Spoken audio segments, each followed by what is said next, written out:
திருப்பதி ஏழுமலையான் கோயிலில் கூட்ட நெரிசலில் சிக்கி 6 பேர் உயிரிழந்ததை அடுத்து வைகுண்ட ஏகாதசி ஒட்டி மேற்கொள்ளப்பட்டு வரும் பாதுகாப்பு ஏற்பாடுகள் குறித்து ஆந்திர முதலமைச்சர் சந்திரபாபு நாயுடு ஆய்வு மேற்கொண்டார். வைகுண்ட ஏகாதசி ஒட்டி திருப்பதி ஏழுமலையான் கோயிலில் நாளை சொர்க்கவாசல் திறக்கப்பட்டு 19ஆம் தேதி வரை தொடர்ந்து 10 நாட்களுக்கு பக்தர்கள் அனுமதிக்கப்பட உள்ளனர்.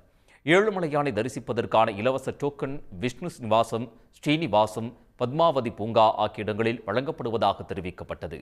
நேற்றிரவு 8 மணி அளவில் உடல்நிலை சரியில்லாத பக்தர் ஒருவரை உள்ளே அனுமதிக்கும் வகையில் விஷ்ணு நிவாசம் வாயில் திறக்கப்பட்டது. அப்போது காத்திருந்த மற்ற பக்தர்களும் முண்டியடித்து உள்ளே செல்ல முயன்றதால் நெரிசல் ஏற்பட்டது. இதில் 5 பெண்கள் உட்பட 6 பேர் உயிரிழந்தனர். சேலம் மேச்சேரியைச் சேர்ந்த மல்லிகா என்ற பெண்ணும் கூட்ட நெரிசலில் சிக்கி உயிரிழந்தார். படுகாயமடைந்த 40க்கும் மேற்பட்டோர் திருப்பதியில் உள்ள ஸ்ரீ வெங்கடேஸ்வரா ராம் நாராயண் ரோயா அரசு பொது மருத்துவமனையில் சிகிச்சை பெற்று வந்தனர்.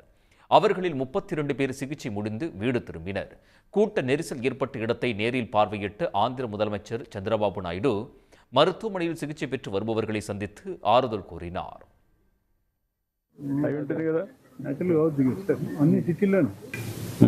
అంటే గేటు లోపలికి దోశారు, ముందు తర్వాత బయట దోశారు. నువ్వు ఎంత దూరంలో ఉన్నప్పుడు? గేటుకి నాకు 5 అడుగుల లోపల ఉన్నావు. இதனிடையே கூட்ட நெரிசலில் சிக்கி உயிரிழந்தவர்களின் குடும்பத்தினருக்கு தலா 25 லட்சம் ரூபாய் வழங்கப்படும் என்று ஆந்திர அரசு அறிவித்துள்ளது. சேலம் மேச்சேரியைச் சேர்ந்த மல்லிகாவின் குடும்பத்திற்கு 2 லட்சம் ரூபாய் நிவாரணமாக முதலமைச்சர் மு.க.ஸ்டாலின் அறிவித்துள்ளார்.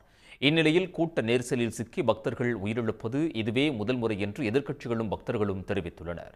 வைகுண்ட ஏகாதசிக்கு அதிக அளவில் கூட்டம் கூடும் என தெரிந்தும் போலீசார் உரிய ஏற்பாடுகளை செய்யாதது ஏன் என்று ஒய்எஸ்ஆர் காங்கிரஸ் கட்சி உள்ளிட்ட எதிர்க்கட்சிகள் கேள்வி எழுப்பியுள்ளன. மேலும் சந்திரபாபு நாயுடு பதவி விலக வேண்டும் என்றும் வலியுறுத்தியுள்ளன. கூட்ட நெரிசல் ஏற்படுவதற்கு முன் கேட்டை திறந்துவிட்ட போலீஸ் டிஎஸ்பி ரமணகுமாரை விசாரணைக்கு ஆஜராக திருப்பதி காவல்துறை உத்தரவிட்டுள்ளது. உடனுக்குடன் செய்திகளை தெரிந்து கொள்ள சன் நியூஸ் பெல் ஐகானை கிளிக் பண்ணுங்க.